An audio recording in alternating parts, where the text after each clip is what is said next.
Hi everyone, Gabriel here. Today, let's break down the top 5 key differences between internal assessment, IA, and the extended essay, EE. No frills, just straightforward facts. Ready? Let's dive in. First off, it's all about the depth of your research.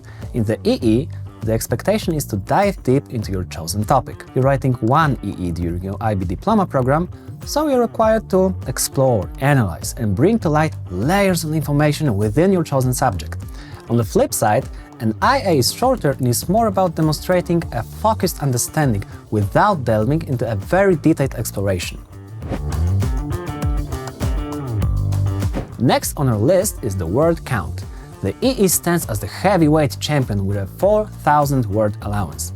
This length is not random. It's designed to give you the space to comprehensively examine your topic. In contrast, IAs are usually closer to 2,000 word limit and for some subjects even much shorter. This means that an IA required a more focused approach, emphasizing clarity and precision over extensive discussions. Moving on to critical thinking, an important factor in EE grading. Here, it's not just about presenting facts, but demonstrating a high level of intellectual engagement. The more you analyze, evaluate, and challenge ideas, the better your chances of a top grade. In IAs, critical thinking is vital too, but the emphasis is shared with other assessment criteria, making it just one like piece of the puzzle. Let's talk about who's giving out the grades.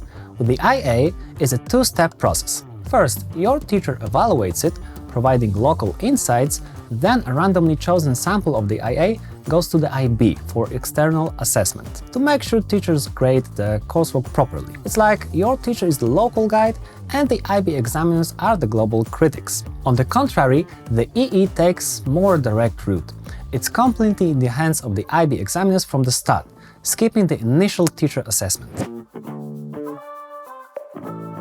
Lastly, consider the focus of your writing. IAs are like a speed date with subjects. You write one for each, showcasing your versatility across different disciplines. In contrast, the EE demands commitment. It's this one exploration in the single subject, like mastering one area, demonstrating a level of expertise that goes beyond the span of an IA. So, there you have it, the top 5 key differences between IA and the EE. These distinctions are not about better or worse, they're about understanding the unique demands each assessment places on you. Now, armed with these insights, you're well equipped before your own coursework. Make sure to check our examples of both IA and EE at clastify.com, because we have all of the subjects you can think of. I hope you found it helpful, so go ahead and subscribe to our channel and also turn the notification on, and please leave me a comment below with your thoughts. Until next time guys, see you!